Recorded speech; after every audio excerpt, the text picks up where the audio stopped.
huge welcome to Abdul with Feudalism versus Anarchy.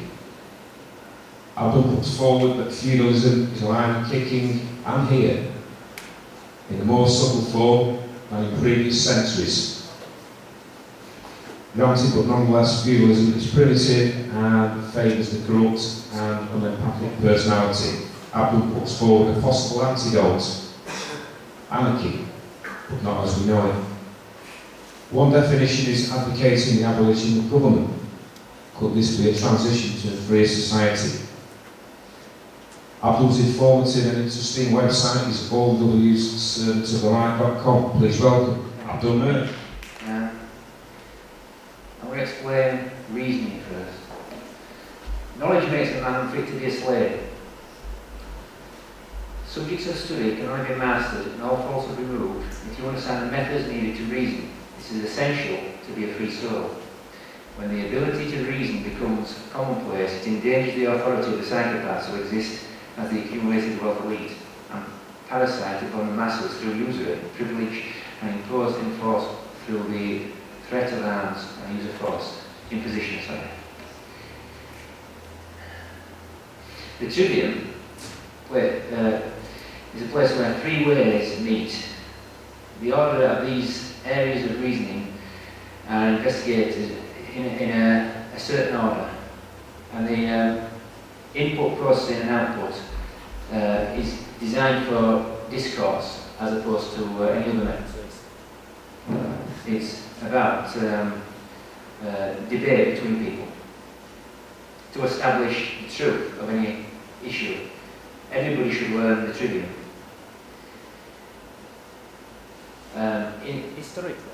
Historically, a lot of people use the trivium. The Quran, for example, was written using the trivium. The first Renaissance in Europe was when the trivium back into Europe from the Crusades. They brought it from the Arab world back. It came from, well, it's ancient, so where it actually came from originally. But the Greeks had it. Then it was lost because the elite don't want people to have the trivium. The modern education system, the Prussian School of Education, was the response to the trivium, to remove it. So they replaced reasoning for memorization, regurgitation of useless knowledge, which is what they teach in schools.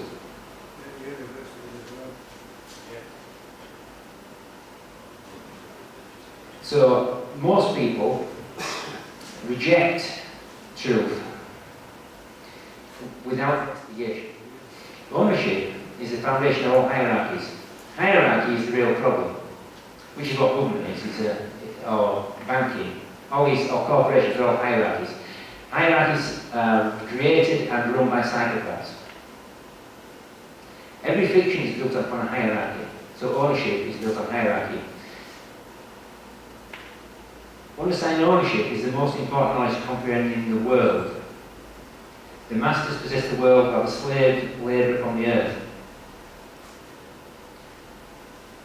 So, Benjamin Franklin said, reading makes a man full, meditation profound, and discourse, which is the trivium, a clear man.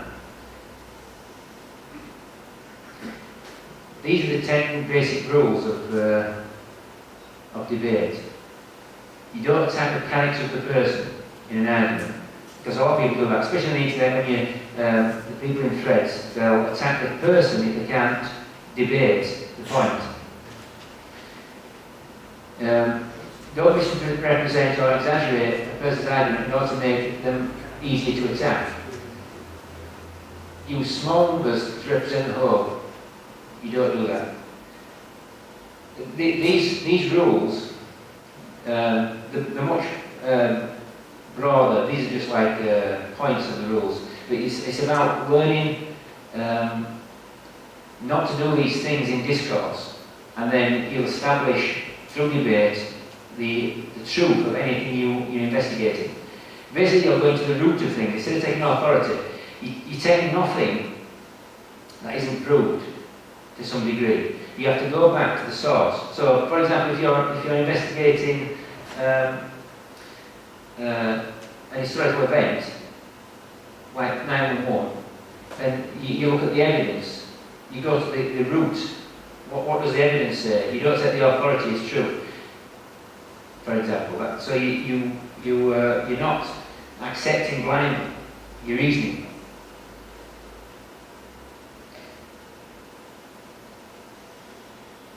Because all psychopaths base their system on deception. And so the most dangerous thing to a psychopath is the truth. That's why they work so hard in preventing people from reasoning. The spread of knowledge is the greatest fear of any psychopath. And the only conspiracy that matters is the conspiracy of the psychopaths against the rest of us. Because they're distinctly different. They have no conscience, no empathy, no emotion, no guilt, no remorse, and no soul. And they know they're different. They control information. When you read a newspaper, only 14% of the stories are developed by journalists. 86% are handed to them by the institutions.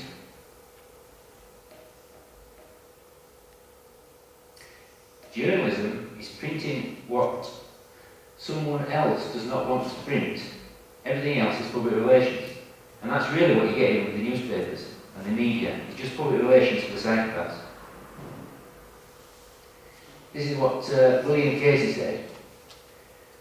We'll know our disinformation program is complete when everything the American public believes is false. And it's not far off that now.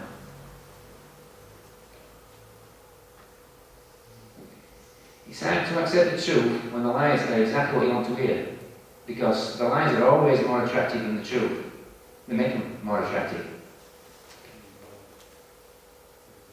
And the problem is that people get a thing called dissonance.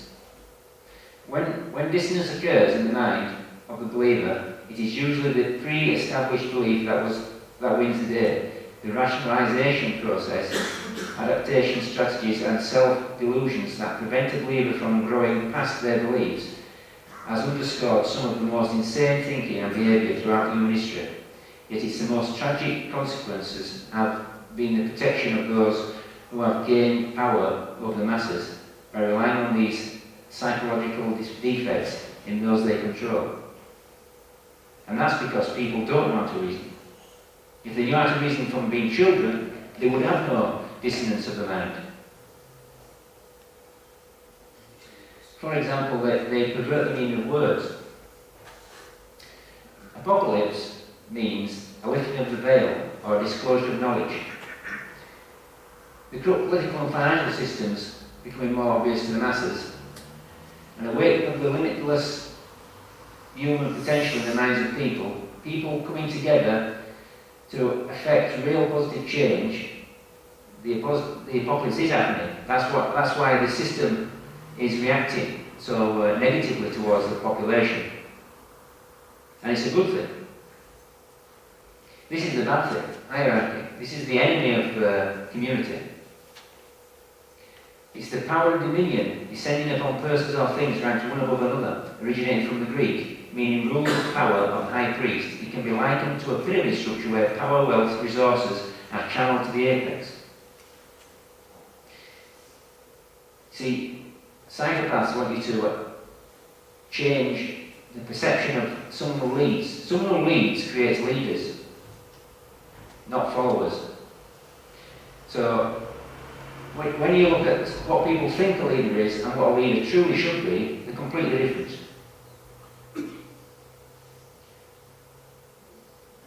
You get a boss who demands, a leader coaches, a boss who relies on authority, a leader relies on goodwill. Because you can't impose upon people, encroach upon people. Bosses issue ultimatums. Leaders generate enthusiasm. Bosses say I, leaders say we. Bosses use people. Leaders develop and expand people, teach people skills and new knowledge. Bosses will take the credit for everything you've done. Bosses will place blame when there's a problem away from themselves. This is also a part of not growing up, because the system, when you don't know a reason and you have to take authority, it means you never grow up mentally. That's very good, actually. You'll get 10 out of 10 for that. You don't need leaders in the negative sense. You never did. System made you believe you needed one. Self-education is the key. And through using and learning the Tribune, you can educate yourself in any topic or any subject. Now, whenever you're on deal with the institutions, you've got to state your terms clearly, because their terms and your terms are completely different. What's legal and what's English are completely different things. So when you state things, you think you're saying what the English term means, but you're actually stating, especially in law, you're stating the legal term.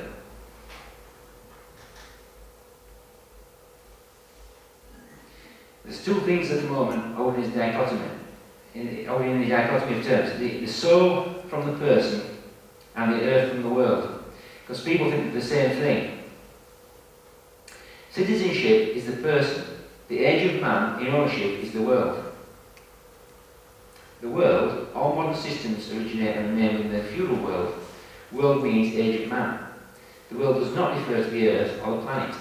The world is a commercial construct of money, business and corporations. Legal fiction. It's a legal fiction, yeah. And there's three worlds. It's layered. You have the cult of the psychopath has the overworld, which is like your popes, your bishops, your dukes, your lords, your queens, your politicians, all your wealthy, hierarchical, corporate psychopaths. That's the legitimate mafia. They're in control of the hierarchical society. The feudal overlords of the legalised criminal syndicates. That's the overworld. Then you have the underworld. This is the illegitimate mafia syndicates.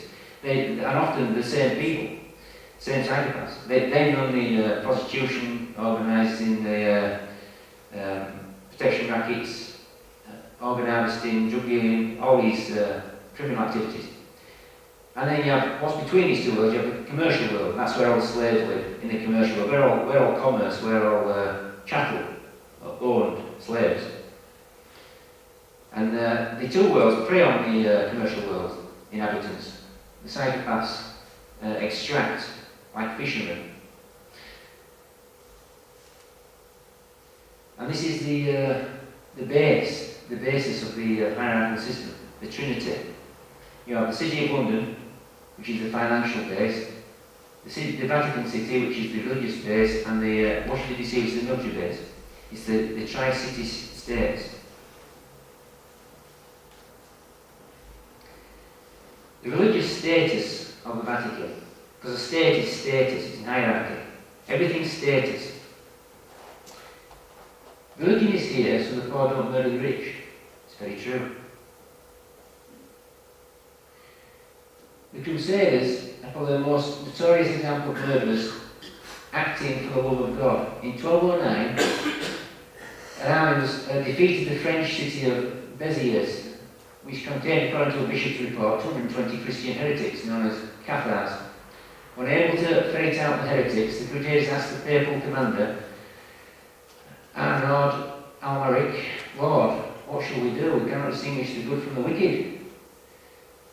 Pope Innocent III's representative ruled, kill them all, God will recognise his own. 15,000 people were murdered in one day. That's hierarchy. That's religious hierarchy. It's still the same today. Vast numbers of people are murdered at the whim of some psychopath. The financial status of the City of London. Money limits human potential. It creates poverty and misery across the earth. Money is not a medium of exchange. It's a monopoly created to extract wealth from the population. Then you have the military states of Washington DC. No free country starts a war. A nation that is free to choose, as in the souls upon the land, will always choose peace.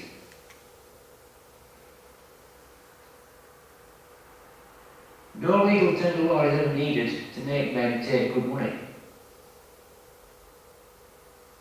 Money should be a medium of exchange, and a medium of exchange should never change. If I exchange it as a store, then when I want to exchange it again for something else, that store should be the same. If it increases or decreases, I'm being robbed or rewarded without it's not right. You do not have to increase. The medium exchange should be fixed. By creating the entire monetary supply as loans, the banking sector is able to collect interest at an average rate of 5% per annum on every pound in existence. This results in a regular and ongoing transfer of wealth from the non-banking sector to the banking sector without any labour. It's usury. They're extracting the labours of the population through the money monopoly. And the amounts are enormous. 1.325 billion was the daily value of all purchases made using plastic cards in August just in the UK, and they do it globally. I mean, if they're only getting 1%, it's a vast, vast amount of money. There is no countries, there's no borders, there's no boundaries. These are feudal. These are all created through feudalism. Status is the key. All hierarchy is based on status, which dictates what position within the hierarchy you're viewed as. So in all hierarchy systems, status is a dominant factor. Status grants certain rights and duties, with certain capacities or incapacities to take rights or incur duties by which persons are subject to law. Are variously determined to certain classes or ranks. These classes or ranks constitute a condition of status. This entire system is based on hierarchical status. Statute is status. It's in the word. All written law is positive law. It's all statute, which is the rules of status. And this is what people do, this is how they live. They wait all week for Friday, and they wait all year for summer, and they live all their life waiting for happiness. It never arrives. They retire, they're still waiting for happiness.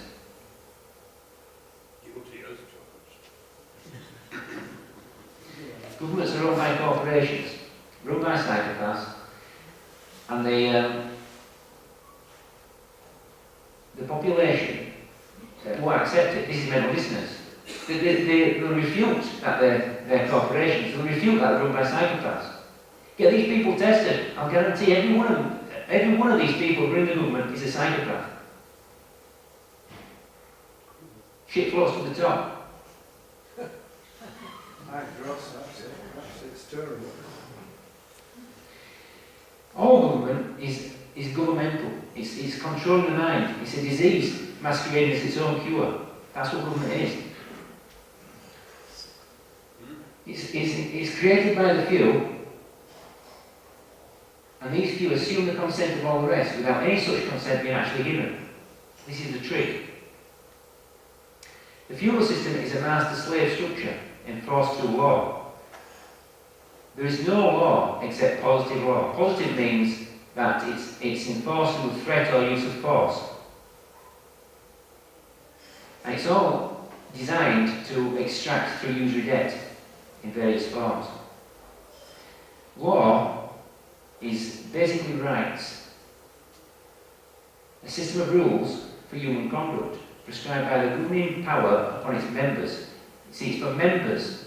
You're part of the corporation. You're the fiction is created to hold you, so they say, you've consented, because you accept the fiction. It's a solemn expression of a legislative will. The legislation is just the rules of the corporation. It permits, forbids, rewards and punishes.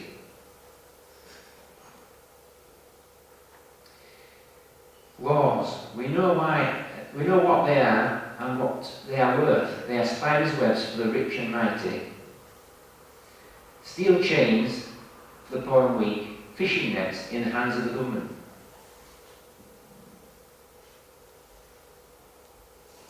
It only applies to humans. What's a human? It's a central figure in law. This is the person. They have legal personality, capable of having legal rights and duties, with legal capacity. All legal is corporate policy, with granted ability to amend constructive legal fictions of rights, obligations, and to enter into contract and to sue and be sued.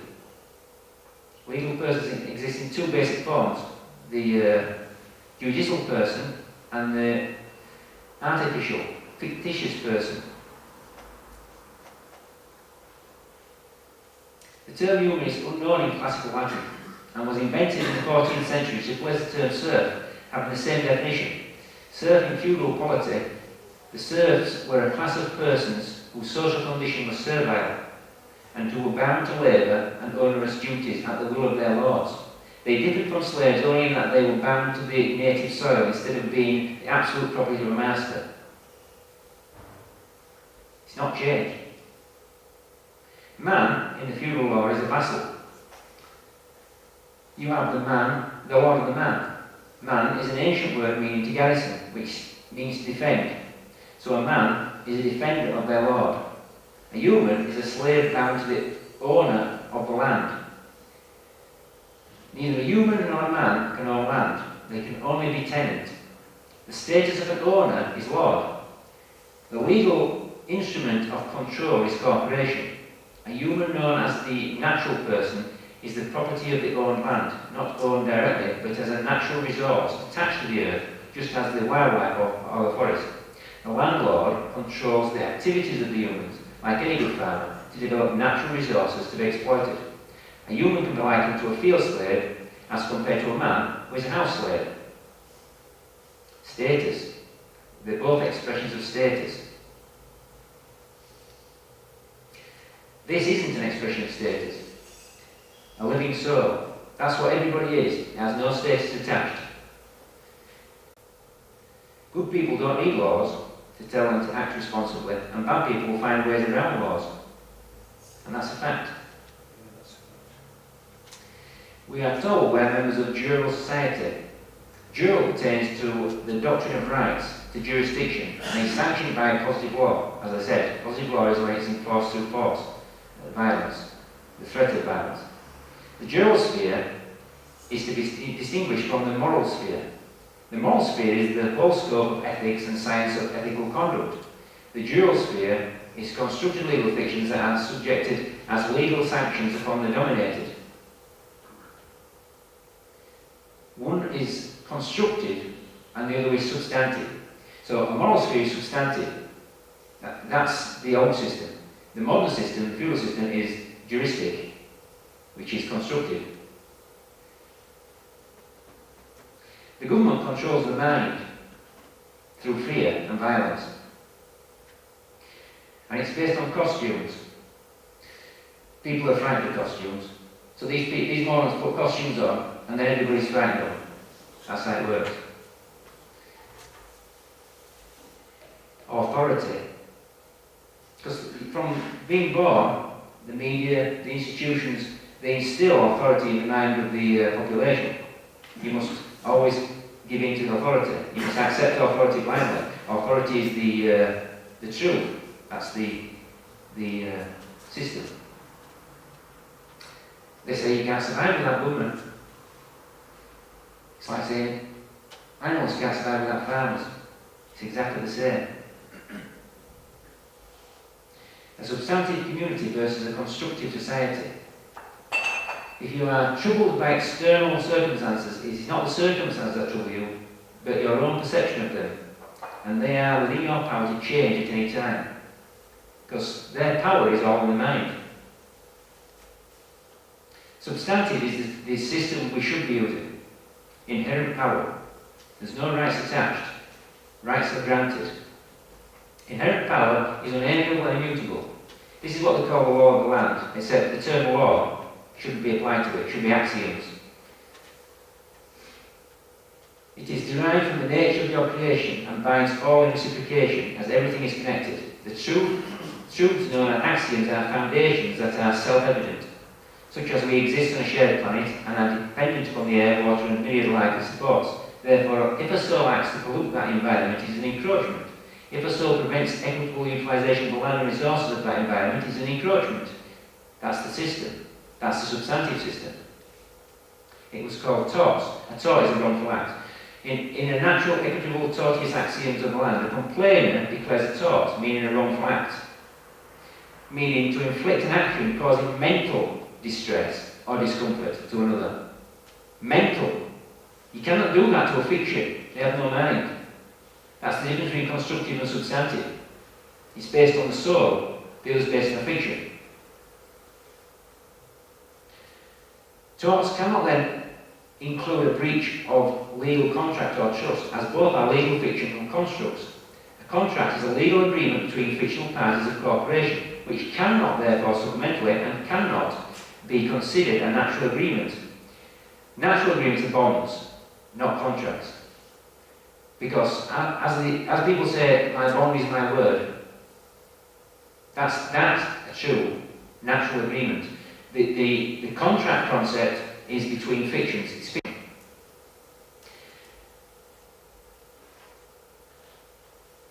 In the substantive system, if there's no victim, there's no crime. In the constructive system, they don't care about the victim. They invent the crime. All government agencies work under the assumption that you have consented to abide by their rules. You can nullify this assumption at any time. Can you provide me with proof that I am a member of a society in which your rules apply? Unless you have caused harm or injury to a third party, living, soul, no crime has been committed. All else is contract. And only a fiction can be a party to a contract. Putting on a uniform does not change anything. It's exactly the same. They're just like you or me, except they've got a costume on. Parading around, stealing for a hierarchy. It never changes. No victim, no crime. The substantive system is always the true system. The constructive system is fiction. It's lies. Why do you obey? Because the government tells you, if you don't obey, the state will issue several levels of threats, up to and including sending men with guns to your house, skip down your door, wrestle you to the ground, tie you up in metal shackles, shoot you dead if you attempt to defend yourself, throw you into the back of a windowless van, haul you off to a building surrounded by barbed wire and armed guards, and then throw you in a cage that is famous for being a place where you were beaten and raped. That's the threat of violence. That's positive law. That's the threat they all will be all the time. If you don't concede to our authority, that's what we'll do to you. It's a criminal organisation. Only criminals would do that.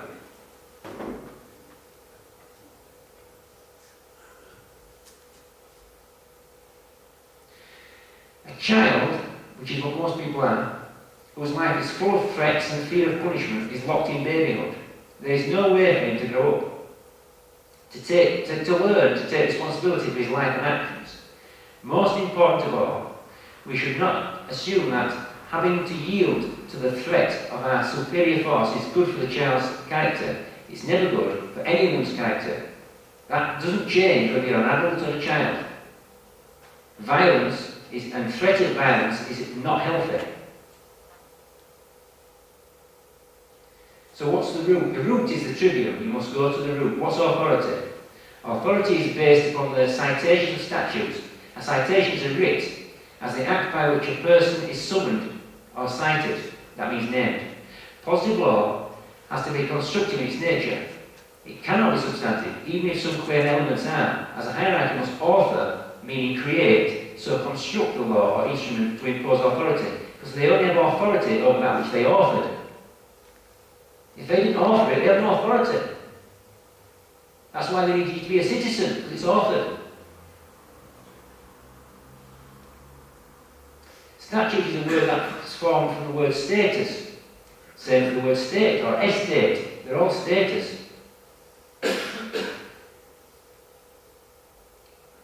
Government cannot grant you a thing. It can only place limits on that which was rightfully yours to begin with. Only psychopaths want to run other people's lives. A state it sends out or so circulates status. For example, all possessions at the point of physical death are recirculated through inheritance. So it's a state recirculation. The corporate state manifests and imposes status, whilst the state expresses status, and all status is a standing within hierarchy. Now, the opposite of status or hierarchy is anarchy. The psychopaths establish hierarchy to hold dominion and propagate a deceitful perception of anarchy to mean chaos, destruction, turbulence, and community disintegration. However, anarchy is the innate substantive nature of community. Substantive community cannot contain hierarchy as it is a division into ranks, and community is common unity. Unity cannot have division. Anarchy is community with an absence of imposed mental governance, free of superiors and domination, free of all constructs of hierarchy such as ownership, sovereignty, cooperation, hierarchical bureaucracy, usury. If anarchy is chaos, what's this?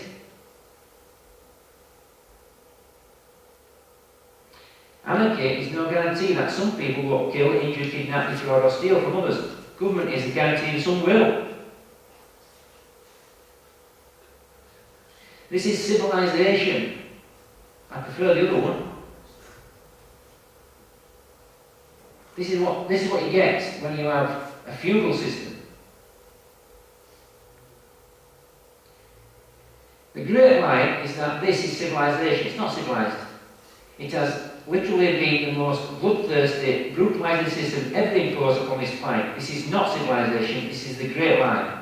Or if it does represent civilization, and that is truly what civilization is, then the great lie is that civilization is good for us. Now we get to feudalism. The origins of feudalism was a system of blood feuds between psychopathic bands of moral hierarchical gangsters who roamed the land and waged bitter, continuous war between one another while murdering, mutilating, enslaving, raping and pillaging any vulnerable souls that had the misfortune to meet them. This is the basis of the political, economic and legal systems we now suffer today. Violence and fear. The feudal psychopaths who gave themselves status as Baron, Duke, King, Lord, Emperor attacked the communities of Lordari, who even if they repelled an attack from one gang, soon faced attacks from another. As long as enough people can be frightened, then all people can be ruled. That is how it works in a democratic system. And mass fear becomes the ticket to destroying rights across the board. The Lord's men. When we are dealing with the police as an institutional structure, we are not dealing with a group of individuals attacking on their own personal feelings, acting on their own personal feelings and judgments, but rather with a group of functionaries who have, as part of their terms of their job, agreed to set their personal opinions and feelings aside and instead act as obedient agents of the state. Thus, if we are referring to the police as an institution rather than the personal feelings of individual police, no, they are not part of the 99%. They are enforcers of the 1% power. For example, your seatbelt was off. Now you owe me money. Why? Why does someone owe you money because your seatbelt's off? Do you know why you've been stopped? Well, officer, a crime requires an injured party. This is true. Seeing there isn't one, I can only assume you are attempting to manufacture my consent to contract with the state's corporate policy in order to generate revenue as part of a racketeering scam. That's exactly what they're doing. Another example of the state. Murder has been considered wrong for thousands of years, but killing people for a paycheck is quite acceptable. It's not acceptable.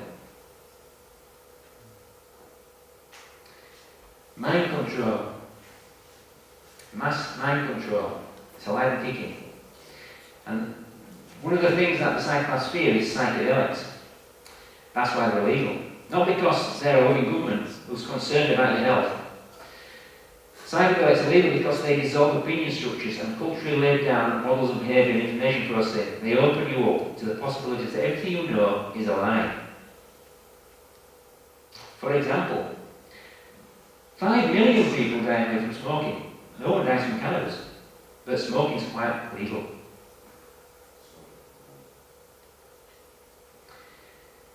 If you look at the drug of war, from a purely economic point of view, the role of the government is to protect the drug cartels, because that's the underworld, and the overworld protects the underworld.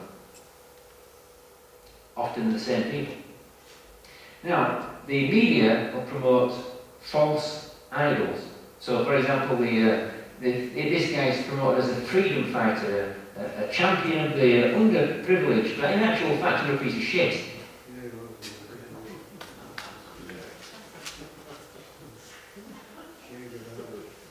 Governments have no inherent authority other than the degree to which they can intimidate others to obey them with the threat of their opulent force. Violence is the domain of the psychopath and not the answer. Violence is the last thing you ever want to do. Non-violence means avoiding not only external physical violence but also internal violence of spirit. You not only refuse to shoot a man, but refuse to hate him. Hate and violence go together. Raise your words, not voice. It is rain that grows flowers, not thunder.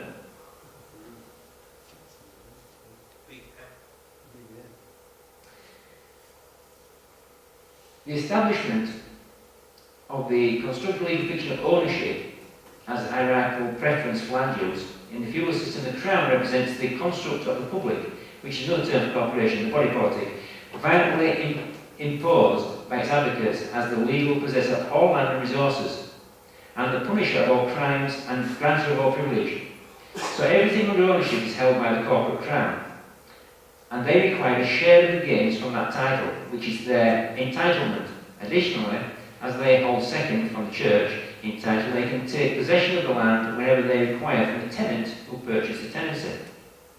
Feudalism was perfected by the Normans and imposed from the Vatican, who wanted that model universally applied. Feudalism was conceptualized in 870 with the Edict at Mersin, containing the following clause: every free man shall be allowed to select for himself a lord, either the king or one of the king's vassals, and no vassal of the crown shall be obliged to follow the king to war except against foreign enemies.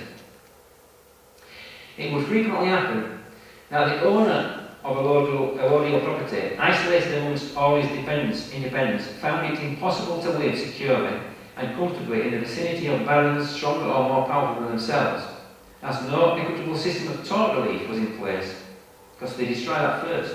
The substantive system must go for psychopaths to establish the feudal system. He would then select one of these barons or feudal lords, recommending himself to him, as the saying was, make him over to him by kind of feigned secession, meaning to yield to acts of ceding his allodial property, and then receive it back again as a benefit, together with all the duties, obligations and burdens belonging to it. As a matter of course, beneficiary property soon formed the rule, except south of Loire, and there was no land property which did not depend upon another property, no man who was not the vassal or dependent of another man.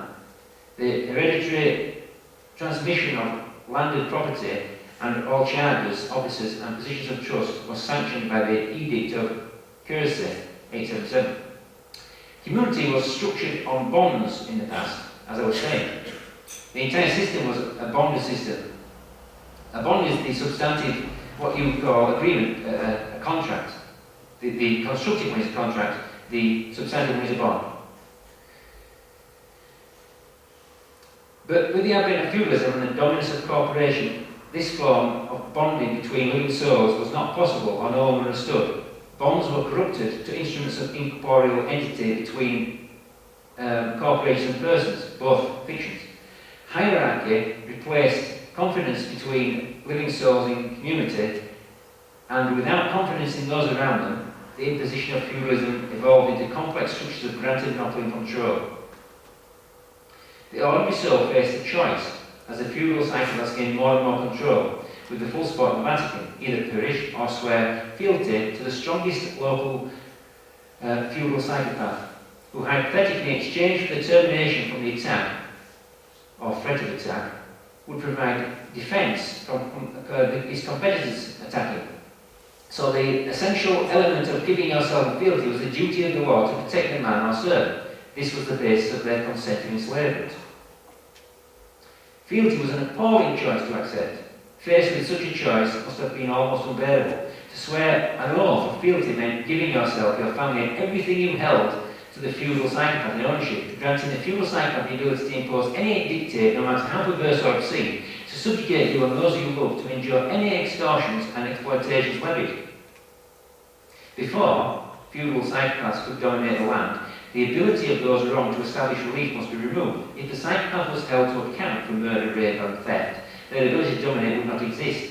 So the tort relief system was destroyed. The ordinary soul of the land was free only as long as tort relief was maintained and all resources were held allodial. This is what we've got to return to.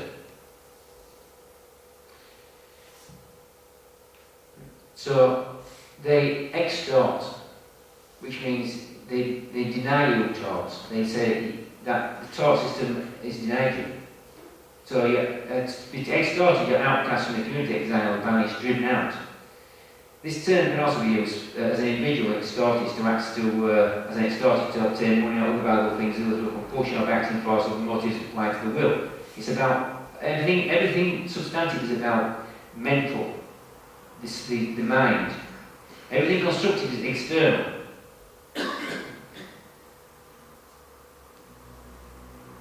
In the modern version, fealty is now termed citizenship, which is a legal constructed person who is a member of a political body who swears allegiance in exchange for a duty of protection from the government. However, it has been ruled time and time again in the Supreme Court that the police and the government have no duty to protect the living soul. And if there is no duty to protect, then there is no implied or inferred agreement of fealty or ownership.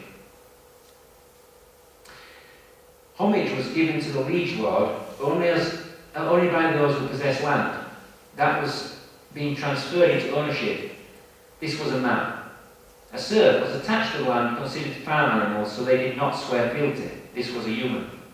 Homage was an oath of service given by the lord upon his tenant, who was now bound to perform to his lord on receiving investiture of a fee or succeeding to it as head in acknowledgement of the tenure. This is the oath. I become your man, this is what the Lord says to the slave. I become your man from this day forward, of life and limb and earthly honour, and to you will be faithful and loyal and bear you faith for the tenements that I claim to hold of you, saving the faith that I owe upon our sovereign, Lord the King. So help me God. The tenant then received a kiss from their Lord. Controlling land is power. If that control is consolidated through violence, treachery and monopoly, that power is concentrated. If that monopoly is continuously sustained through violence or threat of violence, then it can be exploited through many forms of usury, such as ownership, debt economics and slavery, administrated through the construction of legal fictions codified as positive law. If you can govern the mind of those enslaved, never to rebut those constructed fictions, then you can only earn the life it contains in all souls. This is a statement of enslavement every free man must have as owner. Every owner is owned by the king. This requires the giving of the oath of fealty, giving someone ownership of yourself under the sovereign. You could be released from your bond, but not from the king. And the king was under the oath of the Pope. So once you were held in that, you could never be released. Feudalism in Normandy under the Carolingian dynasty. Property was of two kinds. Does everybody understand what allodial means? Allodial means it can't be owned. It's You can only own what you create yourself, so everything else is a natural resource. So you can only utilise it. You can't buy and sell it.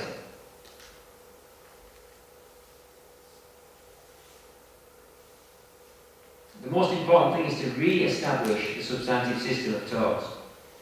Before you can be free, you must establish the structure of freedom. You must hold everybody to account. And at the moment, no one's held to account.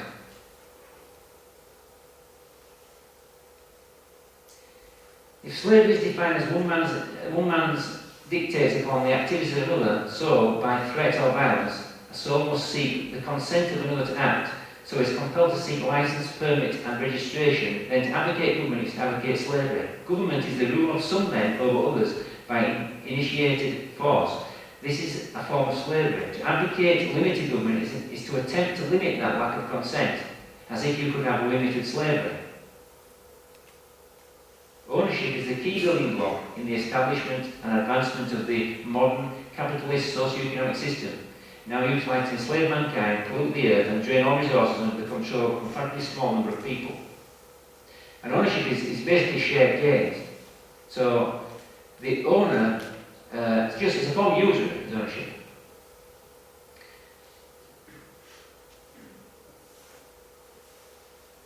So there's no unowned land in Britain. The entire island is owned by the Crown. This has to change. People have to re-establish the allodial system. So it's all based on statute or charter. It's all forms of statute. A charter is a superior grant granting an inferior man or woman a right or privilege.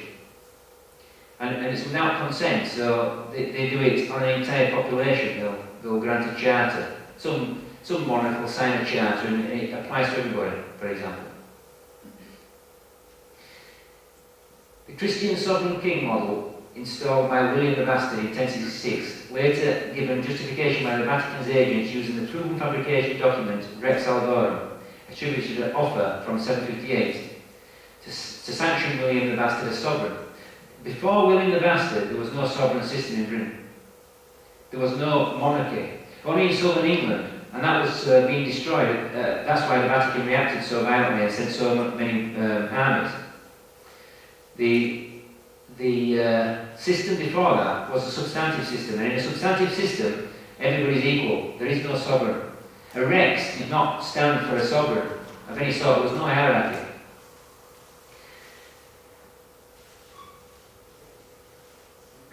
"20 years of murder, rape and theft left Albion in wretchedness, its people starving, destitute and haunted." William the Bastard arrived in 1066. For 20 years, he raped, murdered and butchered the population.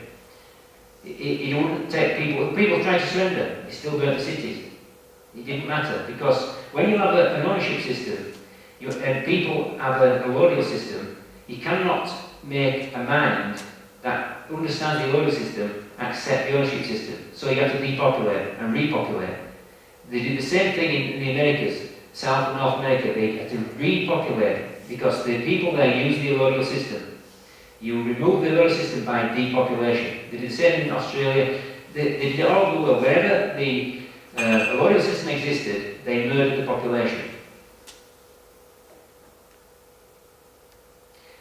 There's no one on land in Britain. It's all owned by the Crown. This is the legacy of William the Bastard, the man of millennium.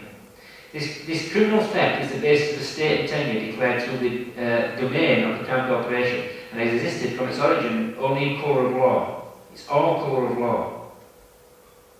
They can't, you see, you have to prove it, and they can't prove it. So it's colour of law. That's the thing. No one ever rebuts it. The founder of the legalese is Francis of Assisi. He was a duke, and he created the maritime law system in the 13th century. So most of your legalese comes from this guy. The Pope is the substitute of Christ. Now, with ownership, you can only own what you create yourself. So the Pope claims ownership because he's the substitute, the representative of the God. therefore the owner. And it all stems from that. And this is the problem with rights. This is why you can't have rights. You have inherent power. We suffer a culture of entitlement based on rights. Rights are an extension of a grant. A grant is to believe without witness or a superior will give a benefit or privilege as a benefit under a government. To give a title, right or claim to something, furnish a person or thing with grounds of laying claim. You can't have claims either. That's again constructive. A right means a just claim, to cry out justly to the author of the right, who has the authority if the granted right is denied or infringed. But only slaves have masters and can be granted privilege known as rights. We must move away from the idea of entitlement such as rights and claims based upon external authority to ideas of equitable relief through redress, redressing the wrong to heal, and witnessed actions, self-declared and local community-based. We must understand and apply an inherent power which an authority possessed without it being derived from another, being our true reciprocal obligations and responsibilities to others, or ability or faculty of doing a thing without receiving that as a perceived right or ability or faculty granted from another. We have to grow up. Only a child needs a parent. We have to take responsibility for our actions, 100%. Entitlements are not rights. People are not born with a claim on property or others. How much of what I earn belongs to you and why? So that's taxation. How much of what I earn myself belongs to you?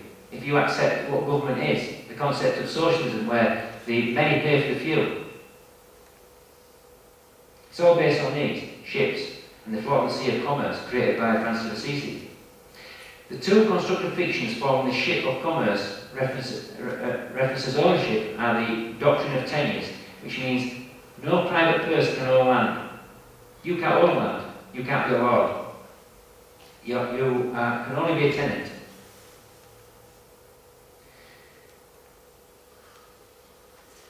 If the constructed legal fiction of ownership were taken away from the Crown Corporation by a living soul, through rebutting of constructed legal fictions and by inviting all the world, which is the fiction itself, to prove a stronger declaration of utilisation of the land than has been declared through utilisation in Lodium, it would divest the Crown of sovereignty over that territory.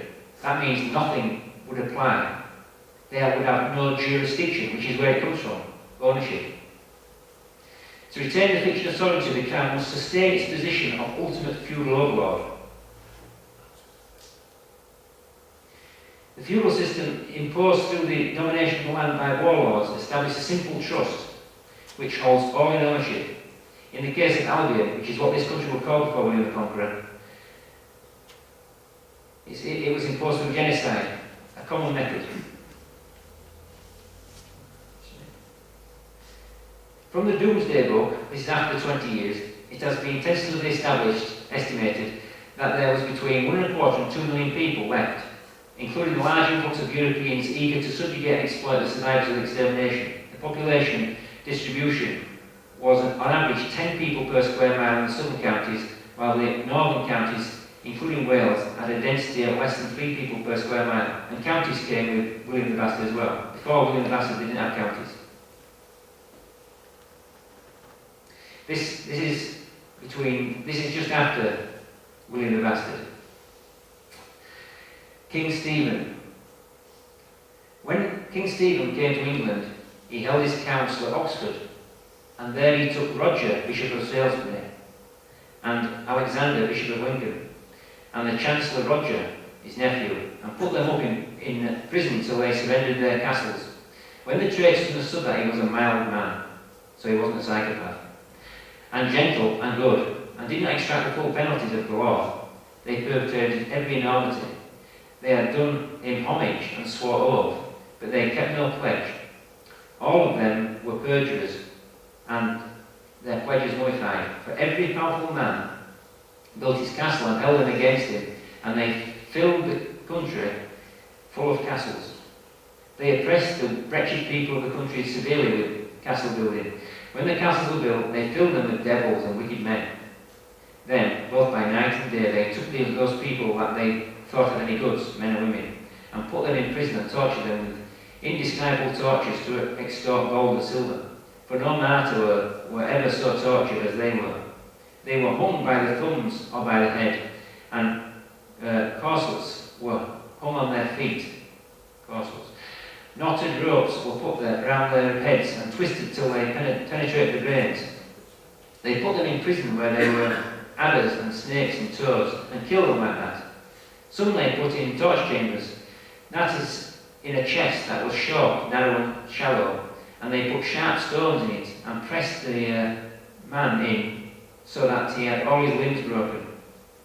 In many of the castles was a noose and trap consisting of chains of such kind that 2 or 3 men had enough to carry one. It was so made that it was fastened to a beam, and they used to put a sharp iron around the man's throat and his neck, and so that he could not in any direction either sit or lie or sleep, but had to carry all that iron. Many thousands they killed by starvation. I have neither the ability nor the power to tell the horrors, nor all the torments they inflicted upon the wretched people in this country. And that lasted the 19 years whilst the people was going from bad to worse. They levied taxes on the villages every so often and called it protection money. When the wretched people had no more to give, they robbed and burned the villages, so that you could easily go a whole day's journey and never find anyone occupying a village nor land tilled. Then corn was dear, and meat and butter and cheese, because there were none in the country. Wretched people died of starvation. Some lived by begging for alms, who had once been rich men. Some fled the country. There has never been till this greater misery. There's never been till that greater misery in the country. Nor had heathens ever done worse than they did. Contrary to custom, they respected neither church nor churchyard, but took all the property that was inside and then burnt the church and everything together. Neither did they respect bishops, land, nor abbots, nor priests, but robbed monk and cleric, and everyone robbed everybody else if he had the greater power. If 2 or 3 men came riding into a village, all the villagers fled from them. They expected they would be robbers. The bishops and learned men were always excommunicating them, but they thought nothing of it, because they were all utterly accursed and perjured and doomed to perdition. That's from the Anglo-Saxon Chronicles. I'm not impressing everybody, am I?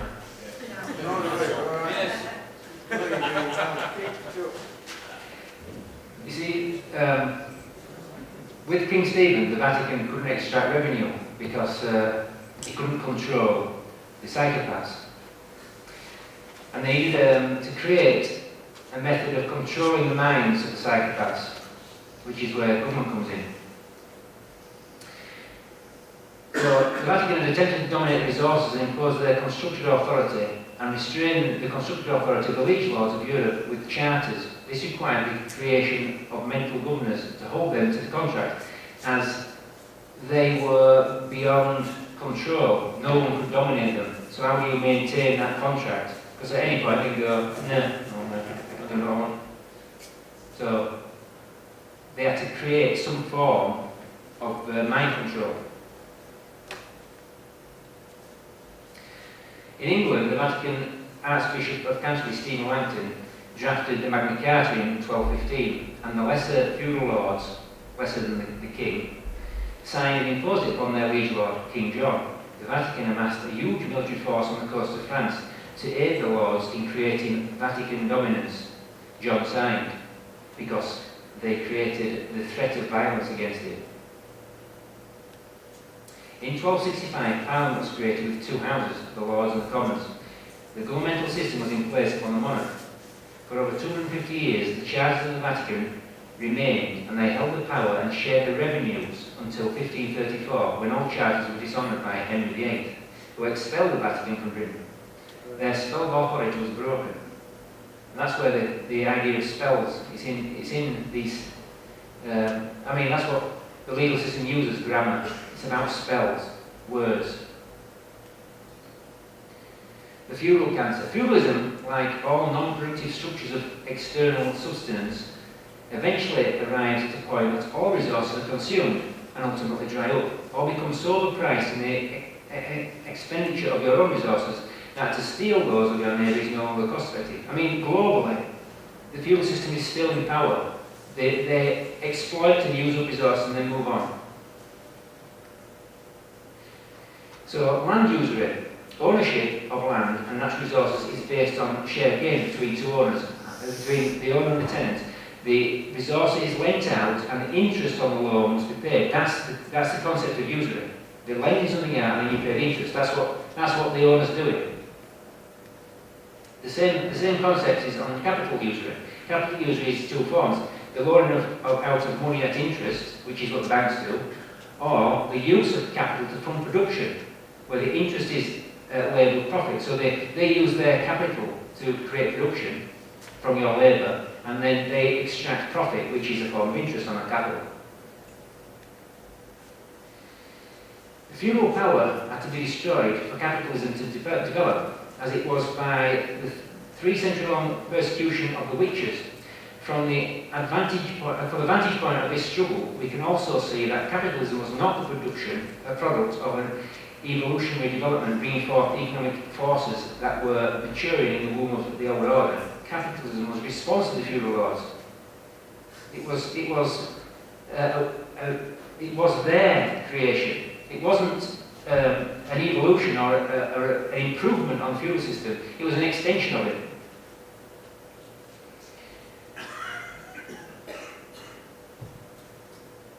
Democracy.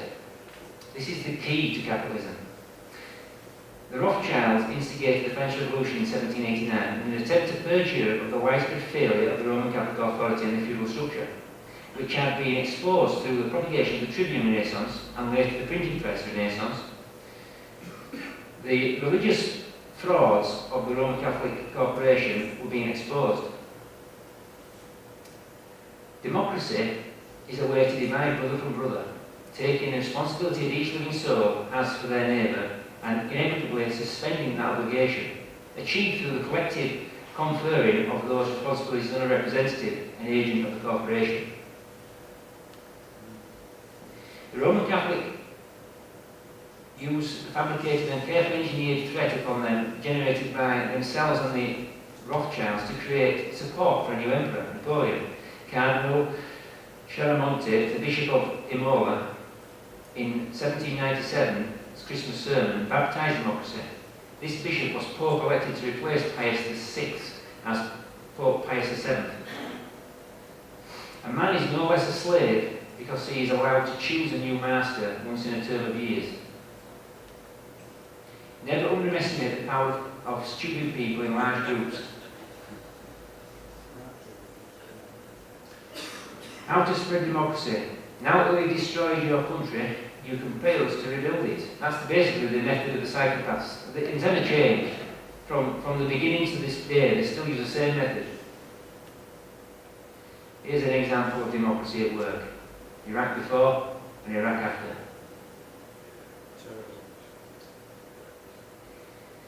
Democracy is the means by which those who adore authority and crave the security of servitude can use their superior numbers to enslave those who wish to be free. That's democracy. It's a con game. It is a word invented to outplay people, to make them accept a given institution. All institutions sing, we are free. The minute you hear freedom or democracy, watch out. Because in a truly free nation, no one has to tell you that you're free. The essence of capitalism is to turn nature into commodities and commodities into capital. The live green earth is transformed into dead gold bricks, with luxury items for the few and toxic slag heaps for the many. The glittering mansions overlook a vast sprawl of shanty towns, wherein a desperate, demoralised humanity is kept in line with drugs, television and armed force. England was the key to this implementation. The Vatican continually petitioned the monarchs to charter a bank with granted monopolies in money creation and to act as the bankers for the governmental corporation. All pleas were rejected. This was before the English Civil War. They resolved to replace the line of Stuart. The first attempt to remove the line of Stuart and install a Scottish royal by the Jesuits was the Essex Rebellion in 1601. This failed. They tried again, using among others Guy Fawkes, a member of the 13th Conspirators, a group of provincial English Catholics who planned to blow the houses of Clausel, a gunpowder plot which failed in 1605, which we still celebrate today. They achieved limited success with the creation of the English Civil War, which led to the trial and execution of Charles I, the exiled his son, Charles II, and the replacement of English monarchs with Oliver Cromwell. Cromwell was a Puritan, a branch of the Protestant religion, not a Catholic, so for 7 years until his death in 1658 the Vatican had to wait. With the death, infighting and disunity swept the country as the greedy psychopaths died for power. Perfect conditions for the machinations of the Vatican. The second son, Charles I, James II, the second son of Charles I, James II, who suffered from dementia, was a Catholic and was given sovereignty in 1685 as monarch. This did not create the harmony the Vatican required. After 3 years, the Vatican plotted to replace him with the homosexual William of Orange. Although a Protestant, he was their man, and all the power and influence of the Vatican was put behind him. In 1690, the two rival claimants met in Ireland, and the Battle of Boynez, William's victory was the first proper victory for the League of Augsburg, the alliance between the Vatican and the Protestant countries. It took just 4 years before William granted the Royal Charter in 1694 to allow a monopoly for the creation of private institutions owned by banks. This was the realisation of Vatican's efforts, the Bank of England. That's as far as I'm going to go. Oh, God. Any questions? Yes? Could you shed some light on anarchy, how you see anarchy, and what we can achieve? Anarchy is just the removal of hierarchy. You have a system free of hierarchy and you have anarchy, which is not chaos. So what you're trying to do is you need to establish a different model, not the constructive model, but the substantive model. You want to remove the contracts and replace it with bonds. You want to remove the status and establish the living soul. So, inherent power, not rights. It's about changing how you perceive the system you've got and the system you want. Understand the system you want for a start. You've got to understand the alternative to the shitty system we've got. Because if you don't understand the alternative, you can't implement it. Do we have anarchy now? Tell me about anarchy now. Do we have anarchy now? Well, we have chaos and misery, but not anarchy. We have hierarchy, so we don't have anarchy. Okay? I worked with an anarchist, a Belgian, I think he was a Belgian, on Faroe, on a work camp. We were building making a croft tools house for the Manchester taxi driver. Anyway, I worked on his camp when he was the leader, and then I was the leader on the fourth camp when he was the worker. Anyway, I gather from it, if you've got anarchy, he was a leader, had some different ideas, and some of his ideas weren't so good. Couldn't you go back into the feudal age where one anarchist goes off that way, and another anarchist goes off that way, and they all follow different anarchists, and you end up with a feudal state. Feudal age. That's what I thought. Well, that's what I'm saying. If you don't understand where you're going, you'll go around in circles. Yeah. You have to understand the alternative systems. The alternative systems, the substantive systems, are ancient systems. The systems are probably in the bastard. So if you go back and you investigate the systems that existed for centuries without any problems at all, that's the systems we need to re-establish, the innate systems, the underpinning systems. The capitalistic system is itself based on war. Yeah. It needs war to sustain it. But it's just an extension of the feudal system. It's a perpetual war. So if you look back, World War II, every 5 years, every 10 years, there's got to be a war.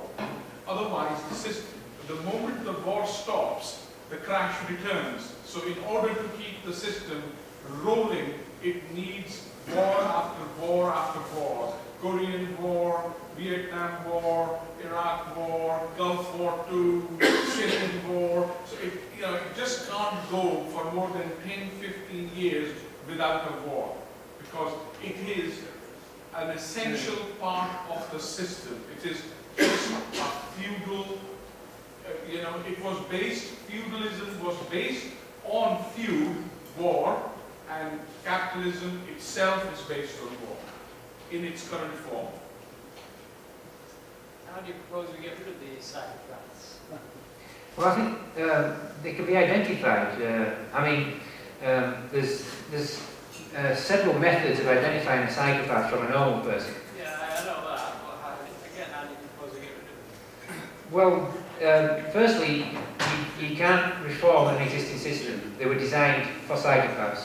So you just you establish independently the alternative systems, and you exclude psychopaths. If you don't have hierarchy, psychopaths can't flourish anyway. They function through hierarchies, through status, through unaccountability. Is a psychopath born a psychopath? Yeah. A nurtured psychopath. So No, they're born. are other psychopaths aware that figures in their elites are psychopaths? They can identify each other. It's been documented. They innately can recognise another psychopath. And plus, what they do is they test each other through rituals. That's why they have such perverse. The elite have such perverse rituals. You know, like homosexual activity and murders and various other things that they do. It's about identifying a psychopath, making sure they certainly are a psychopath before they trust them. It's basically, if you consider evolution, predator and prey, the ultimate evolution is for the predator to be identical to the prey. That's the ultimate evolution. That's what you've got here. You've got the ultimate evolved creature, which is man, and you've the ultimate predator, which is man, but not man. So you've got the soul and the unsouled, the dichotomy of the two. Everything's in dichotomy. So they should make up one in a thousand, but they carefully watch their bloodlines, and it's estimated that it could be as high as 3 to 4% of the population, which is an enormous number of psychopaths. And it's very dangerous because they're non-productive. They don't create anything. They have no imaginative ability. They have also the reason that they can't function like we do with empathy is because they have no ability to put themselves in the future, put themselves in another person's shoes. They can't do it, and this is a part of imagination. What a soul is an imaginative force, a consciousness. You are imagination, they're not. So creativity, invention is from us. So they need us more. We don't need them at all. So it's about recognising the predator. And the only conspiracy that matters is the psychopaths and the rest of us. That's the only conspiracy that anybody should be interested in. So ultimately, mankind's got to make a decision. Well, living souls, not mankind. Living souls have got to decide whether they want the soulless to be involved in their community. And that's a choice, as you can identify. The point I'm making is that ultimately the decision has got to be we can't have psychopaths. So again, what do we do with psychopaths? Well, you can separate them out. I suspect it's been done in the past because you've got a real concentration of psychopaths from Georgia, which they're now called Jews. There's enormous numbers of psychopaths in the Jewish community, and they also watch bloodlines. Any group that watches bloodlines is really identifying itself as psychopaths. Because if they interbreed with a non-psychopath, they're not guaranteed to get a psychopath. And this is a problem for them. So they are parasitic. Yeah, parasitic ultimately. They have to be, because they have no imaginative ability. So they're like vampires. Yeah, you could equal them to a vampire. Yeah. I'm liking what you're saying. And what your description of Cameron, well, he's a psychopath, because he cannot put himself, he's on about fracking is the answer, he cannot put himself In the future. in the future, what the fracking's going to be. They have no ability to do it. Absolutely. He cannot do that, but perhaps... And also they invent reality within their own mind. And in their mind, their invention becomes the truth. Yeah. And they can't distinguish between the two. They've got real mental problems. They're not insane, they're just different. Anyway, I have a question about that. Somebody else has a thought. There's a certain lack of education, isn't there, Steve? Most of us are not educated in, say, the trivia, but we are actually overly entertained, would you say? Distracted. Yeah, you're distracted, you're overly entertained. Well, it's bread and circus. That's one of the tricks. I mean, they've done it since the Roman times. Bread and circus. Yeah. You give them plenty of food and entertainment, and then you can do anything you want to the morons. Yeah. And because they treat us like cattle, these psychopaths, they know that if you give them bread and circus, 99% of them will just act like sheep. Just as an experiment I've done, about 3-4 years ago, I decided not to have a television set. I still haven't got one. And I missed it for about 2 days. Then it went away. So, that's just an example. It can be done, it's fairly easy. Yeah. Steve, any way we can help to get people to take responsibility, to waken up, and start to Well, realise? the real thing is the internet is a powerful tool for knowledge. Knowledge is the key. You've got to educate yourself. What the problem is people accept the truth. So if you take feudalism, if you read feudalism, the history of feudalism, and then they'd say, oh, it's all gone, it's in the past. They'd deny it. They'd create some excuse in their own mind that could justify it away, so they don't have to deal with it. That's what taking responsibility is, dealing with it. This is the situation, deal with it. They won't deal with it. They want the lies back. Well, most people, I try to propagate information. I give people DVDs or come along, and the response you get is very pathetic, really. Sometimes it's aggressive. People can be aggressive. If you're confronting them with evidence that creates dissonance in the mind, that refutes their firmly held belief that this lie, they've got this lie really deeply. They've invested in this lie. It threatens their world. It threatens their entire world, yeah. You've got to do it very gently. Yeah. A cricket bat or a baseball bat, yeah. I'm not following. Can I, anybody who's interested in anarchy, I openly confess I am an anarchist. If that's, All free thinkers are anarchists. well, I don't know about that, I don't know what I'm a free thinker about, But you've arrived at the right conclusion, you see. but anybody who's interested in it, download a book called The Most Dangerous Superstition. A guy called Larkin Rose. Please be honest, it's just a stuff record with these people, I always say. If you can download this book or buy it, it's only about 200 pages, and it explains everything about what anarchy really is, not what it isn't. So anybody who is interested in this philosophy, get the book, or read the guy you put the quotes up there, Lysander Spooner, who didn't consider himself an anarchist, so he was. Just It repeat made that so book, much Dave. sense. Repeat that book, Dave. He wrote a book. The Most Dangerous Superstition. Right. He wrote it down on Wednesday. It's a guy called Larkin Rose, absolutely amazing fellow. What's the author's name? L-A-R-K-E-N. An American guy. It's just the way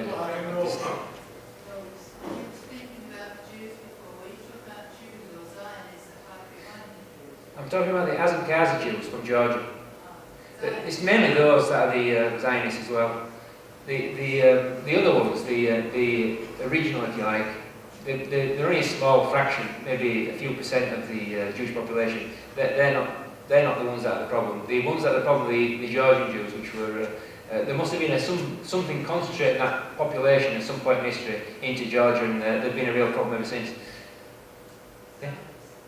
Yeah, just wonder what your thoughts are of the new Vatican rebranding of the new Jesuit Pope and the fact that it's now a decree which some people seem to think would be a bit life-saving courts and all that sort of thing, people accountable.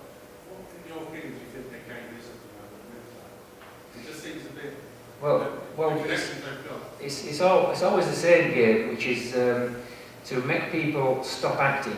So they want you to be inactive. That's why you get all these different reinventions. I mean, if you go back 100 years, the Vatican reinvented born-again Pentecostal evangelists. So they created a new religion, Pentecostal evangelists, and all people who were dissatisfied with that nonsense jumped into this nonsense. Because it's always attractive to a certain type of person. The type of person that could be a problem for their power. So then about 50 years ago, they invented the Masons invented the New Age movement, where you get this calm nonsense and all these other nonsenses that you know, people believe in. So again, it's in action. Calm is a form of action, like prayer. Prayer would work. You just calm. So they go, well, don't worry about it. Just pray. It'll all be good. This is religion. So then they say, no, don't worry about it. Calm will get him. You don't have to worry about it. Psychic can do that. It's good. And then calm will get him later. That's how they work. So they constantly rebrand, recreate to make people inactive, to stop people from doing anything. So they say, oh, we've sorted it out. Don't worry about it. It's all good now. That's the media does the same thing. The politicians do the same thing. Nothing changes, but they give a perception of change. Anybody else? One of Freemasons, well, I think it might be Freemasons, is don't talk religion and don't talk politics. Well, you're not supposed to do that, so I might be a slightly free thinker, because I talk religion and politics to everybody. And politics, it only means policy, so what this government's doing is either good policy, or it's lousy policy, or somewhere between. And that's what's going on all day. So let's discuss politics with everybody. I would encourage you to do that. Now, religion, well, one of Bible principles is come let us reason together. So a free thinker reasons together, so I reason together. That's biblical. Anyway, that's where I come from actually. That's my angle. And it also says biblically, no, nothing that is hidden shall not be revealed. Well, everything, all this crap's coming out, what's who's doing what and everything. So that's biblical again. And the biblical again, stir up, and then the dross comes to the top, which we said before. Well, people are all, a lot of people are asleep, so stir the buggers up. Give them some politics and give them some religion and stir them up. And then we might all turn out golden. Religion is the biggest curse on mankind. Well, you can say that, but we should discuss that. Oh, we discuss this when we go back in the car, but we let it alone. Anyway, I want to ask you about King Alfred. Now, he introduced the laws which are biblical. Like if someone's stolen something, you've got to replace it double. And if you steal the sheep and chops it up into lamb chops, you've got to replace it 3 times. Well, I think for stealing a lot of money, what the hell is it? What's that called? Anyway, somebody stole about 16 million or something, and it could only get 2.5 years.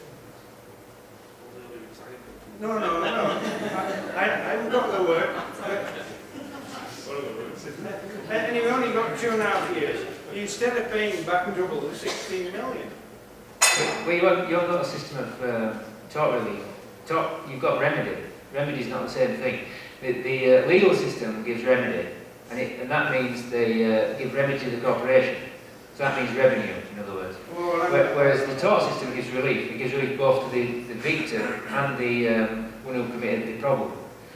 Both need to be sorted out. It works as a full system, not as basically the victim and the perpetrator in the constructive system.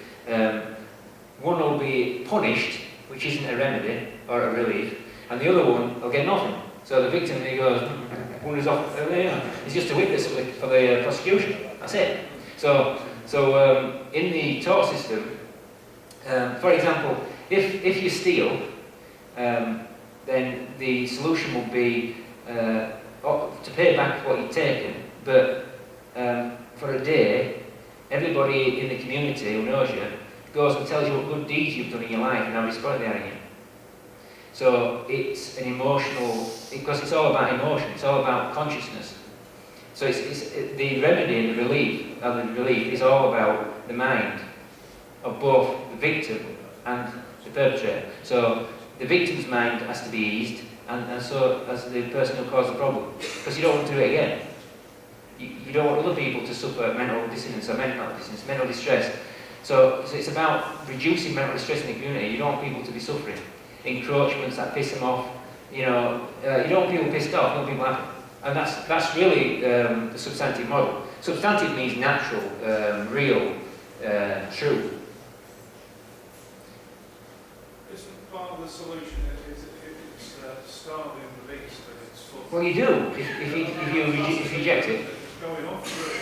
It's going off grid and it's being a preference and stuff like that, isn't it? Well, it's establishing, no one's establishing the alternative systems. For example, take something simple like car insurance. Car insurance, based on corporations, they make 80% profit. Now, the substantive model will be based on a bond. So you create a bonded insurance. So that, say, 100 people want to share the risk of driving, and they all put something into a pot, and then the claims come out of the pot over a year, and then they top the pot up every year. So it already costs what it costs. That's the substantive base. So it costs a fraction, tiny fraction of what, because there's no administration costs, and it's just done local because it's only local. But you can do the same with everything will be bonded. Now, the other aspect of the old system was surety, which protects people. So, for example, if you steal something but can't repay, like 16 million quid, although, then what happens is in a surety bonded system, it works on sharing the risk again. How it works is, I might have a surety bond with 5 people. I can have 23 bonds. A bond is basically my hardship is your hardship and your hardship is my hardship. So it's a reciprocal bond. So if I'm in debt and I can't pay it, then you pay it. And if you're in debt, you can't pay, I pay it, for example. It's a surety. You're guaranteed, you know, in everything. So if I'm destitute and on the streets, you'll put me up. And if you're destitute on the street, I'll put you up. So it works. It's a surety. So that's how the old system worked on sureties. And it's self-policing. So say I steal £1,000, but I have no money. I spent it. I've spent it on drink or something like that. And they find relief that I must repay the money. But I have no money, so I go to my surety and say I've got 5 sureties, then they all top up 200 quid each. But say he's got no money either, he's one of my surety, then he goes to his surety, and they, of his 200 quid, he might have a big surety, so they give £10 each. And that's how it works. So it spreads into the community. If it's a big amount of money, then it spreads out. And because everybody's got different members of their sureties, then it spreads throughout everybody. And but I still am bound to repay everybody. It's not that they're paying it for me, it's that they're paying it so that I can honour my obligations immediately. Yeah? Would you have to pay that back? Yeah, that's what I'm saying, you have to pay it back. They're only immediately sorting out my obligations. Once that's over time, then I repay the outstanding. Yeah? Have you come across a Venus project? What do you think? Venus, but based on resources. Yeah, where there's people that don't want you, and they just build everything for everybody. So you don't need to pay for anything. Well, the problem with that is human nature. So say I built a house, and I spent a year building it, and then I wanted to move, but my house was worthless, and I couldn't, you know, then I've lost a year's work, and someone just takes my house for free. They haven't done any work. You've got to have accountability in the system. Accountability is everything's based on labour. So you create a system without any resource within the exchange of labour. So you have a medium of exchange based on labour. Because the problem is, if you use gold or use silver, the psychopaths have vast hoards of this stuff. I mean, it's claimed that the Vatican has 1 million tons of gold. Now, you'll still be a slave. If you use gold and silver, and they have that amount of gold and silver, you're still a slave. You can't free yourself. The only thing that you have to go to is the substantive, which is your physical labour. That's the only medium of exchange. That's what always exchange is. These other things are an illusion, a fiction. So you have to change the way you think so that you understand that the exchange is in labour, and therefore the medium of storage is labour. It never changes, it'll go up or down, it's fixed. Does that make sense? You say the psychopath sort of live in the moment, can't really plan ahead. The New World Order, and the way the planet's going, seems to dictate they have capability to... No, I said they can't put themselves in the future. They can plan, but they can't imagine themselves in someone else in the future. They can't imagine the consequences. Say that, you know, that's how they don't work in the same way we do. So, I mean, you can study up on psychopaths. There's a lot of really good in-depth research being done on them. And, you know, the way they think is completely different to how we think. They're a real problem, really. Yeah? People generally seem to not be able to organise themselves very well. That's because they're still, like I said in the talk, people are based in the child. The mind is, they're looking for a leader, they're looking for an authority figure, they're looking for a father figure. They're still babies. You have to do it yourself. That's one of the hardest parts, isn't it? Yeah, you have to grow up. You have to take full responsibility for your actions. Yeah, that word I was looking for was fraud. Now, I want somebody to correct me. The maximum sentence for fraud is 2.5 years. That would mean 16 million. But if somebody embezzled social securities for rent and 25,000, they'll get 6 months or something like that. Well, if they have to pay back double, there wouldn't be so damn many people frauding. And fraud, well, it's major crime, isn't it? And 2.5 years is ridiculous. And then they'll come with a Range Rover and give them Christmas dinner every day for 2.5 years. Wife will come and give them that, and then they get out. And they haven't paid anybody back. Well, that's what I said. The system's not designed to give relief to the victim. It's only to generate revenue for the corporation, and they don't give a shit about the 2.5 million euros. They don't care. No. It's like rape victims or murder victims or any victim. They have utter contempt for the victim. They don't want revenue, and they'll get it from any avenue they can. Yeah. Well, anyway, I've just talked about that before. I've got off 3 times. If you ever stop me, you haven't put your safety belt on, which sometimes we don't do. If you're in a policeman comes behind you, flashes his lights, he pulls up behind you. Well, don't just sit there with no seatbelt on. Get out of the car and go and ask him what he wants. And he can't come and do it. And I've done it 3 times. Yeah.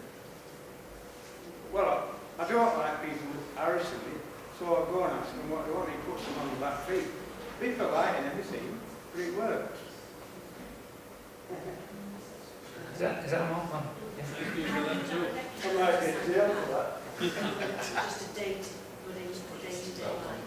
Say that again. How would I recognise a psychopath? They're very good at imitating emotion, apparently. But they must be very common if it's true that there's up to 4% of the population are psychopaths. It must be all the time. But they're very tricky to identify. A lot of them are very charismatic, like Obama. I mean, he's a clinical psychopath, without any doubt at all, but they're very personable. They naturally are. Because the predators, I mean, they have to attract the prey. So it's like the lure. But yeah, if someone's really charismatic, you can be a bit, yeah. See, I'm not charismatic at all. You're all right. Can I just do one quick one? Just going back to some of the points you made, and I agree with them to a certain extent about nation states. It's their creation. It's feudal, yeah. When we look at the globe, there aren't lines drawn. But surely, prior to their total control of mankind, people migrated together, birds of a feather flocked together, so perhaps cultural boundaries existed. Well, if you look at the old into nation states that they took if you look at the old system, how it worked is you had a market town surrounded by village satellites, and you still got that today. It still exists because you're going back before William the Bastard. So the market town, the villagers made things and then took it to market, and they had access to lots of market towns. So you had one on a Wednesday, one on a Friday, one on a Saturday, and they could take their what they did, and then they could exchange it. That's the old model. So they had no concept of counties or nation. They didn't give a shit. They used the local communities and they interacted. They did no racism, they did no bigotry. this, it would just, you know, Well, there wouldn't be racism because races didn't mix. If they were in there, there was no means. well, of I don't know about that either, because that's again the model of history that the psychopaths wanted to believe. I think there was a lot of mixing, a great amount. What Saxons and Danes and... Well, there's all sorts of strange artifacts that support that. You can get, there's plenty of books out now about the anomalies in the archaeological record that don't make any sense to the psychopathic histories. Someone want to say something? Yeah, I'll... Yes, it's all very well identifying our friendly local psychopaths. How do we isolate them? How do we get our fellow... Well, like I say, you've got to establish the old model. So it's based on surety bonds. So you start bonding with other human beings. It's because that's what community is: common unity. You're binding each other to agreements, natural, organic ones, not these fictions. You've got to have people who've got the courage Yeah, very to rare. take responsibility and to stand up against So it. the first thing is to become educated. You've got to understand the system as it is and understand the alternatives. And very few people understand the substantive model. That's really the first step. You become educated, so you become fluent in what the alternative is. And then you can come together, you can start establishing these models. But it's about establishing things, not destroying anything. The system that we've got is dying, it's doing it itself, you don't have to end into it, just ignore it. We've Establish got to the new allow it model. to wither on the vine. Yes. We've got to It's killing itself. I mean, usually always does, because it consumes the natural resources to a point where there's no left. So when it's not starved itself. That's what's happening now. So if several people got together and we talk about car insurance, and each of you put up a bond to say, oh, X amount, do you think if we started driving around in the vehicles, what do you think? There's lots of people driving around in vehicles that aren't taxed, that have had the cars crushed and then been reimbursed by the courts, because it's how you deal with it. And there's what's his name? He is. He is. I don't ring a bell. There's a lot of people now that drive without tax. They deregister the car, which takes away the ownership of the state.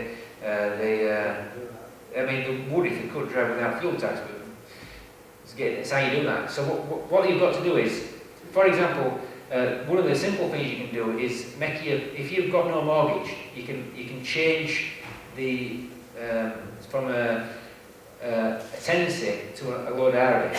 You become a lord-area of that property. It becomes a lodial. Change the way it's held. Deregister it. No one's doing that. The most important thing is to make it a lodial. The ownership is the real key, and citizenship. They're the two ships you've got to sink, and they're both in your power to do. And then you've got to come together as a group and re-establish the old model. So you have to deregister your house. Yeah. Well, you have to deregister it and change. What you've got with the house is you sign a deed. But each time the house is sold, it's a new deed. It's recreated. So when you recreate it, or if you've got it, you can change it to an allodial instead of a tenancy. What do you do about it? They deregister it. Well, the right to the DVLC and deregister it. You can't actually deregister because that is the legal, isn't it? You've got to kind of what it's called, unregister, not deregister. Well, unregister. Have you Moving done the legal title. This is the thing, title is a grant from the superior to inferior. You don't want title, you don't want claim, you don't want grants, you want none of their nonsense. You've got to change the way you think and the way you create agreements so that the bond's not contracts, where they have no authority over anything you do because it's not fiction. They only have authority over fiction. They try to trick us into standing surety for our legal fiction. Yeah, because they've stolen the old system and perverted it. The old system, surety, was between living souls, and that's what we've got to go back to.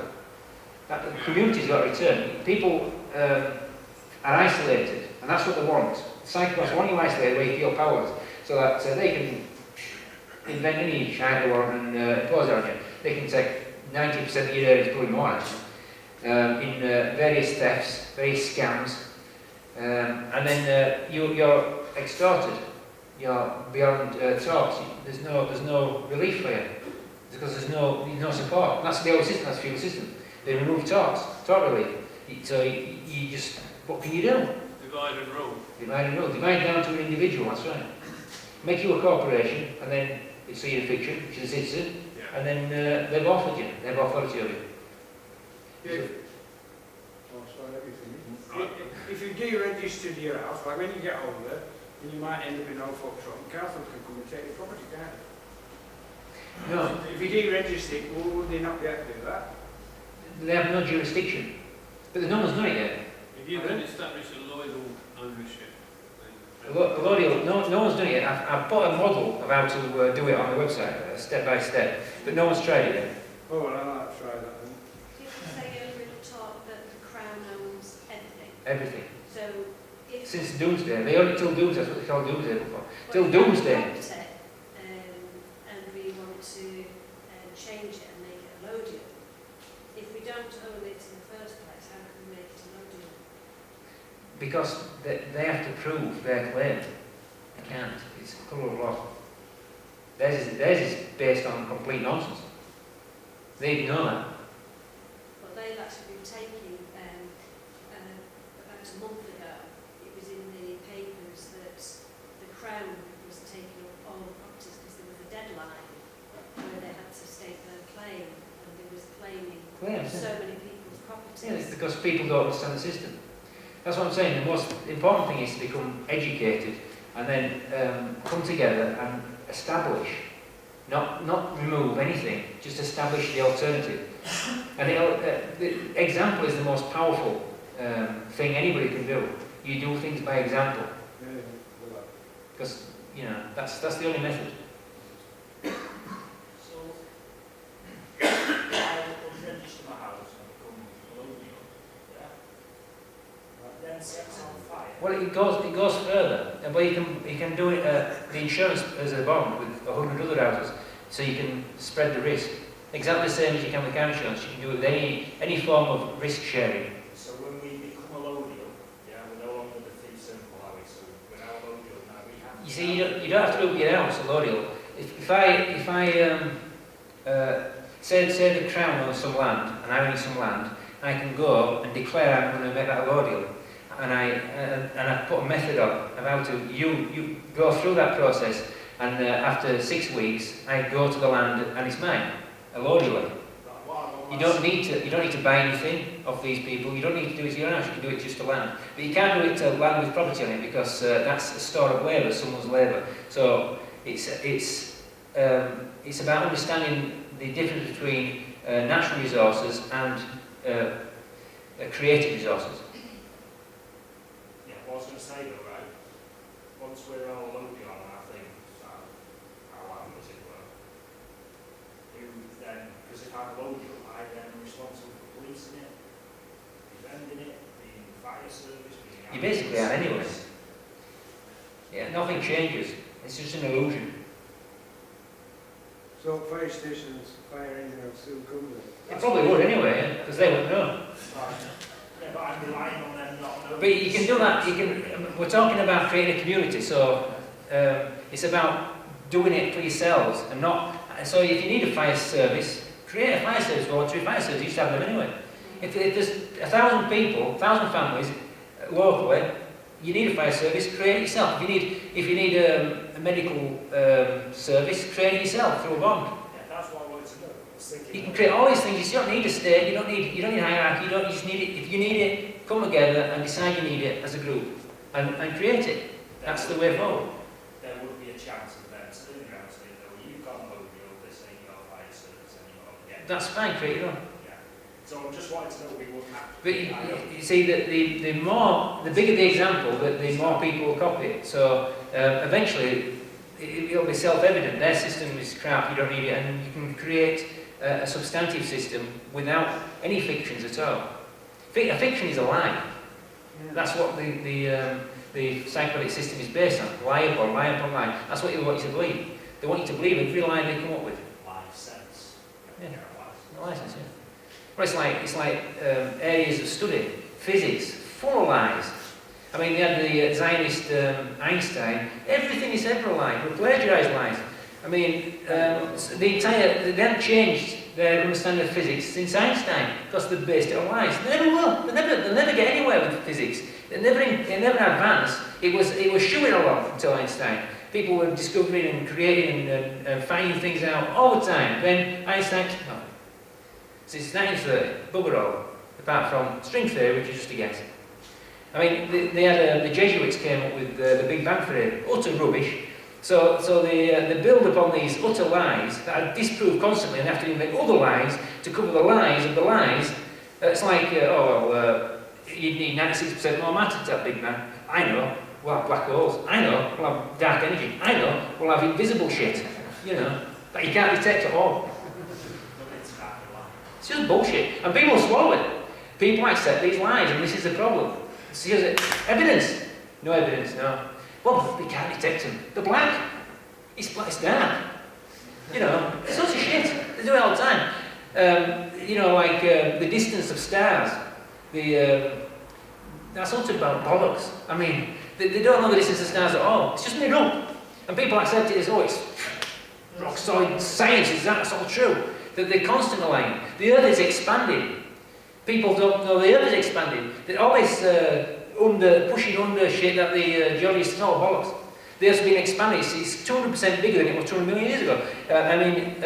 If you look at the shape of the land, it all locks back together as a single ball. And if you look at the equator, increases by 19 centimetres a year. Now it's an open energy system. They say, it's gravity-based universe. It's not. It's an energy-based universe. Common sense dictates that. Everything is energy. Yeah. It's a gravity-based universe. It's all based on these black holes. Yeah. And Tesla, he established that if you transmit energy across a distance, it increases in the amount of energy you've got. This is what he built that tower. He was going to transmit energy because he knew that if you transmit energy, it increases. If you transmit it back again, it increases again. If you transmit it back again, it increases again. You get free energy. This is what the universe is doing. Vast amounts of energy is transferred to the universe, increasing. Because it's an open energy system. The sun is fed from the outside in. This is also Tesla. The sun, on the outside, is 20 million Celsius. On the inside, 6,000. It's impossible for it to be the other way around. It's impossible for the energy to be going out. It's only 6,000 Celsius. It's almost cold. Yeah, the outside is 20 million Celsius. Now, physicists say, it's a nuclear reaction. That's the weirdest nuclear reaction I've ever seen. The inside is only 6,000 Celsius. It's a nuclear reaction, and it all goes straight outside. It doesn't make any sense. People accept it as if it's gospel. Because they're stupid. But that's the way we live in. People accept lies as the truth, and they don't question them. Stupid. We've been made stupid. Because you don't question. An authority said it, it's true. Yeah. It's been on the bleeding television, it's true. The news has said it, it's true. It's not true, it's lies. It's in the paper. Someone's written a book about it. It's true. I've seen this video. It's all bollocks.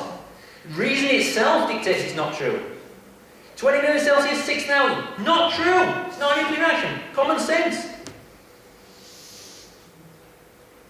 The only way you can get temperatures that high is with electricity.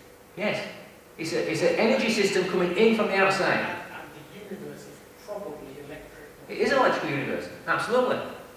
I mean, the Earth is increasing in mass because it's being fed energy. It's growing. So the energy is being converted into matter. Energy can be anything. Energy is everything. Yeah. So, yes. So in the mid-Atlantic, that's where the growth is occurring. How it works, it all works. What people should study is not the little tiny shitty things, but the principles. The principles of physics. The principles are very simple. For example, asymmetry. Like, for example, if you've got blackness and you create light, it'll return to blackness. Blackness won't become light all of a sudden. Or sound. If you have a big sound, it'll return to silence. Silence will all of a sudden become sound. Or return to sound. It only works one way around. Everything's asymmetry. So there's all these really simple logical rules. That's what they should teach at school. The simple underpinning logic of the universe as physics. Not, oh, this equation, that. Because people will just go, what are you talking about? What a shame. Because the other thing that Einstein did was, before Einstein, it was quaternion mathematics. This accounts for the order. So, for example, 3 plus 2 equals 5. In quaternion, the order matters. So 2 plus 3 equals 5 is not the same. And it isn't in the universe either. The order matters. Now in abstract mathematics, you can go in any fancy you want because nothing matters. It's abstract. It makes it so you can go all over the place with all your nonsense. It makes no sense and it has no basis in reality. And this is why nothing makes sense. And this is why when kids go to school learning physics, they go, I don't get any of that. Because it doesn't make sense. It's nonsense. It's bullshit. And they can innately tell it is. So this is why it's so important for people to start getting common sense, to start questioning, that don't make any sense. I'll give you another example, Mars, right? Now they say, oh, it's a weak atmosphere. Oh yes. It's like, bloody dead shut the bleeding rubber down because of high winds. Weak atmosphere, talking crap. Now the other thing is, it's covered in iron oxide. What creates iron oxide? Oxygen. The only way you can have oxygen, and you can look this up as well, is if you have life. And that's a fact. So how do you get iron oxide on a planet without life? You can't. You can have it from the depletion of water, and there's water in the universe throughout the galaxy. Enough to make an entire planet go iron oxide. There's so much, they're finding so much water in space. But if you look up geology, the only way this planet got iron oxide is from life, and the only way Mars did is from life. That's not what's being found out now. Well, as well as the electric universe, they're finding more and more ice. I'm not saying there's no water. You know, when it comes down, you know, they think all the water on Earth actually came from space, from these You're talking about various gas fields. Sorry? You're talking about star water. Yeah. Star water. Yeah. There's a thing called star water. I know that. There's lots of planets that seem to be just water. Well, there's other. I mean, there's vast plumes of of methane as well, and it's seasonal. It comes out at certain times of year. Now, that again, there's only going to be life. There's nothing else that's going to have seasonal, massive plumes of methane coming out into the atmosphere. So the methane is really the big pointer of yeah. So there's lots of pointers. There's lots of pointers of Mars having life. I mean, the other thing about the universe is it's got to be teeming with life. It's everywhere because there's nothing isolated in the universe. Everything, common sense dictates everything has to be, on a vast scale because it's based on infinity. And if something is from infinity, itself is infinite. That was always the rule. So I'm shooting off on physics now. I'm going to talk about physics, but anyway, is that it? Any more questions? Good. I bored you all silly. There you go. Thank you very much.